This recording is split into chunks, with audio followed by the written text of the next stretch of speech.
What's up, guys? It's your boy, Barca Boy 103. Just finished watching the match and Barcelona drew 1-1 with Espanyol. We played very, very average, but it was, again, the Mateu Lahoz show where he had another absolute stinker of a refereeing performance, and he's cost us 2 points. But most importantly, the down the road get a point from us, and that for me is what pisses me off the most. We tie now at the top of the table with Real Madrid. We're ahead on goal difference, and this has been a terrible end to the year. The starting lineup for this match is on the screen right now. It was Ter Stegen in goal, a back four of Sergi Roberto, Andreas Christensen, Marcos Alonso, and Jordi Alba. Midfield three of Frenkie de Jong, Pablo Gavi, and Pedri Gonzalez, with a front three of Raphinha, Robert Lewandowski, and Ansu Fati, and the subs were Sergio Busquets, Ferran Torres, Ousmane Dembele, Alejandro Balde, and Jules Kounde. Barcelona's only goal in this match was scored by Marcos Alonso in the 7th minute of the match. It was a corner kick to Wigan by Raphinha. Lewandowski headed it downwards. It was going out. Christensen kept it in, headed back towards in the middle of the pitch in goal. Alonso was there, tapped it in, beat the goalkeeper Fernandez for Espanyol, and gave Barcelona the early lead. And then, of course, Espanyol's goal was some jammy penalty. So overall, the team performance rating on the night, I'm going to be giving it an average 6 out of 10. I think in the first half, we looked comfortable. It was vintage Barcelona. We were controlling the tempo, controlling the ball. I think the first 15-20 minutes, we dominated quite a bit. We had a few chances. We went 1-0 up. I think Espanyol had one chance in the first half that deflected off of Sergi Roberto to go out for a corner kick. But apart from that, quite as day for Barcelona. And then the second half, I think we still controlled the game up until the 65th minute. Then Espanyol get the lucky penalty, and then after that, we were dreadful. If I had to rate from the first to the 70th minute, probably give us maybe a 7. But from the 70th until the end, a 3 or 2. We were dreadful. Nothing was going. There's no cohesion. There was no flow. There was absolutely nothing. Was that because of the circumstances that the referee put us in? Probably. Is that because we were in the last second trying to get a win against our rivals? Probably. But I am still absolutely fuming. How is Mateu Lahoz allowed to referee a game after this? I mean, if the federation keeps him after this, I am going to be all over the place. If he's on the plane for the fucking Super Cup, I'm going to lose my mind. Never again do I want to see him referee a Barcelona match on the pitch. You want to put him on VAR, whatever. Never again I want to see him on the pitch. Never again. He just wants to make it all about himself. He gave away 15 yellow cards in this game. 15! 3 red cards and 1 got rescinded. Sergio Roberto just came out saying that, Jordi Alba didn't even know he was booked the first time. Man just goes like this. Yellow card. Oh, here you go. What did you say? Ferran Torres was staring at him. Yellow card. We're going to put in the referee report for that. Ferran Torres looked at me. This guy, man. And by the way, for Espanyol, absolutely them. Them beyond belief. These parked the bus for the entire game, even though they were 1-0. We were 1-0 up. They get the lucky jammy fucking penalty. Then they park the bus, and they celebrate that they won the Champions League. Fuck off, man. This whole thing is a shambles. I am more fuming that we did not win this game. I don't care if Mateu Lahoz took over. He wanted to make it about him. I don't care. I am pissed we did not win this game. We're ending off 2022 with a draw against Puta Espanyol. I'm fuming, man. I am fuming. Even if we were bottom of La Liga, you win at home to Espanyol. I just can't with this, man. Again, the performance was bang average. We got a freaking one against Atletico Madrid next. We have to go in the Copa del Rey as well. This team needs to wake up. This squad is fully fit, ready to go, and they cannot beat relegation candidate Espanyol in 16th place at the Camp Nou. 88,095 culés showed up, and you can't beat Espanyol at home.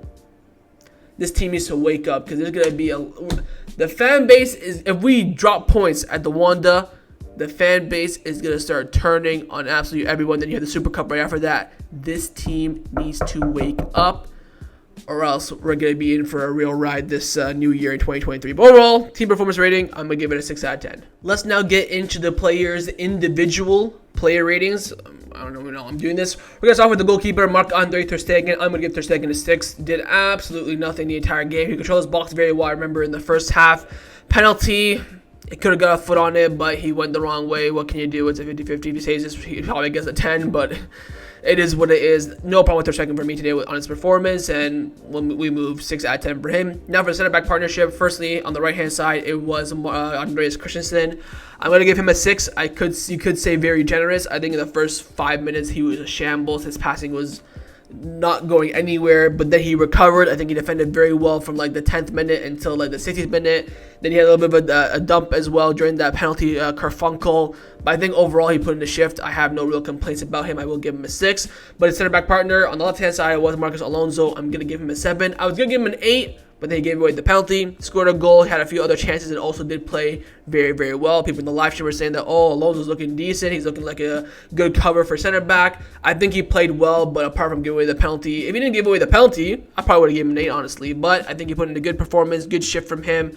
Overall, ended it off on a very, very bad note, but I will be giving him a 7 out of 10. Into the fullbacks now. We'll start with Jordi Alba on the left-hand side, and I will give Jordi Alba a 6 out of 10. Of course, got the red card. I mean, they're both for protesting. It was literally nothing to do with him on the pitch performing, so I'm not going to let the red card affect his rating. I think overall, he was okay. He was average. I think in the first half, he played very well. He was getting up and down the flank, putting in some great crosses. Second half was a bit more quiet, and then he was more so just talking all over the place and got sent off, so typical Jordi Alba performance. You could maybe give him a 7. I think the red card didn't really happen. I probably would have been more generous and gave him a 7. But for this, I will be giving him a 6 out of 10. Alongside the right back, the captain, of course, on the day, Sergi Roberto, I will be giving him a 6 out of 10 as well.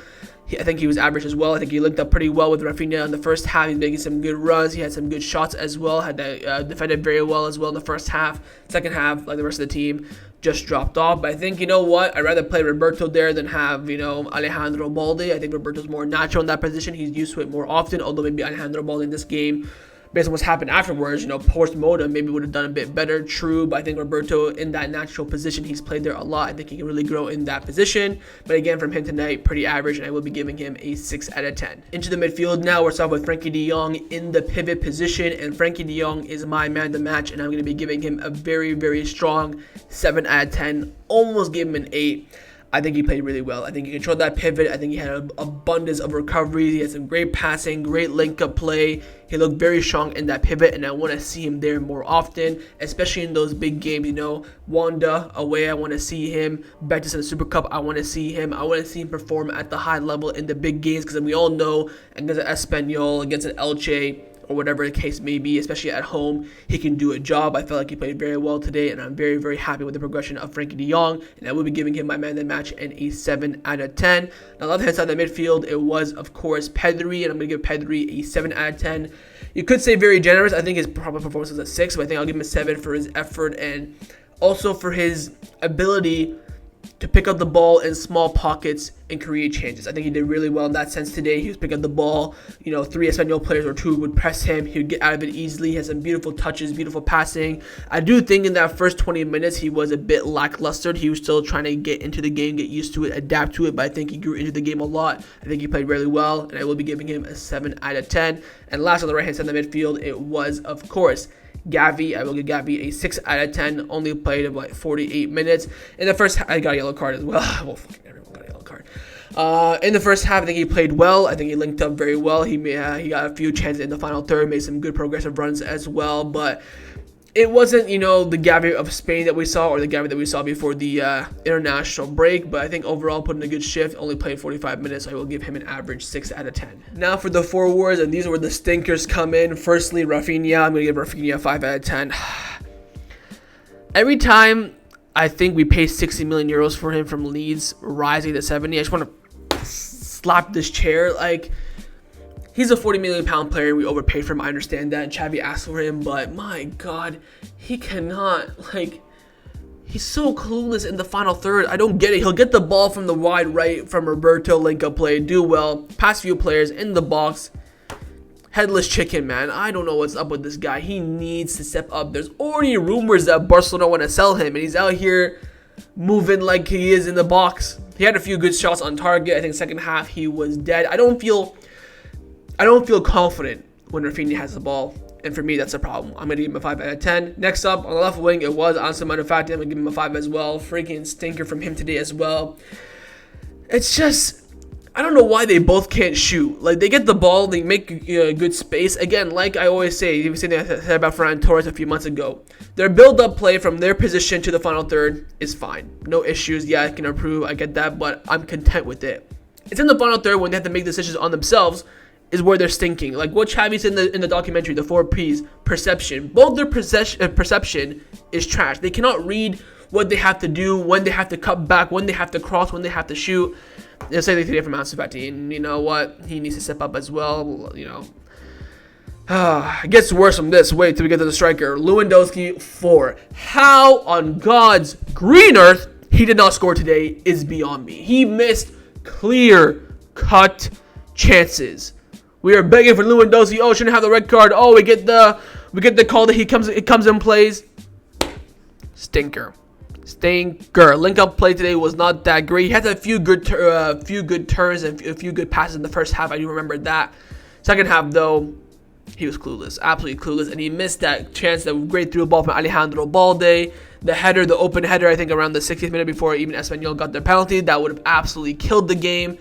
He let us down today. I'm not fully blaming on him. Maybe just I'm salty, but you know what? It is what it is. Lewandowski for me, straight up 4 out of 10. Now for the substitutions, the subs were Sergio Busquets, Ferran Torres, Ousmane Dembele, Alejandro Balde, and Jules Kounde. Firstly, Alejandro Balde, I think he came on.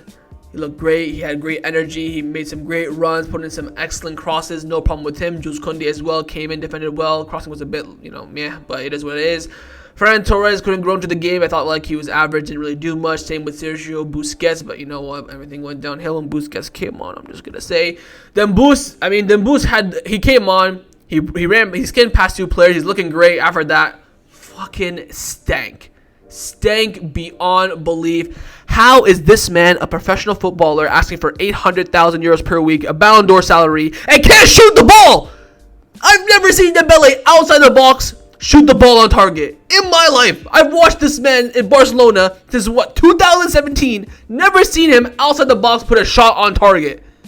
It is beyond me, and I don't get it. But he needs to stop shooting outside the box, get some crosses in there, get a penalty or something. Maybe shoot outside the box, sure. But my God, they all get a 6 out of 10. Let's move on. I don't really care. And last but not the least is, of course, the manager, Xavi Hernandez. I'm going to give Xavi a 6 out of 10 today. Probably people will probably giving him 5s and 4s. I'm going to give him a 6 because you know what? I think he had the right personnel, right system, right tactics. I think he picked a very, very strong lineup. He made some good subs, although I would have maybe thought of bringing off Pedri instead of Frankie de Jong for Jules Kounde at the end of the match after the red cards were happening. But apart from that, I have no real complaints. I think he, did what he had to do. It was just the players on the pitch who did not perform. And, I think they did perform until the penalty from Espanyol. But then after Espanyol, they all lost their heads. And if you go back and watch when they were showing replays of the penalty, you see Xavi going like this, stay calm, follow the game plan, just stay calm. They all lost their heads. So I have no real blame on Xavi in particular. But, he is the manager. He's going to take all the pressure from the fans. He's going to take the pressure from the media as well. It is what it is. But I think overall, Xavi for me didn't really disappoint me. Just, another average day for him at the office. I'll give him a 6 out of 10. So that was a match review for Barcelona versus Espanyol in La Liga. Hopefully you guys enjoyed this video. If you did, make sure to leave a like. And of course, leave your thoughts down below in the comments on everything we discuss. International break curse is truly back. And I'm going to go sit in the corner and decide for the next half an hour if I should do a match analysis on this or not. Because I am not in the mood whatsoever. Leave me your thoughts down below. Please subscribe, pretty please, and I'll see you guys next time on the channel. Take care. Forza Barca always.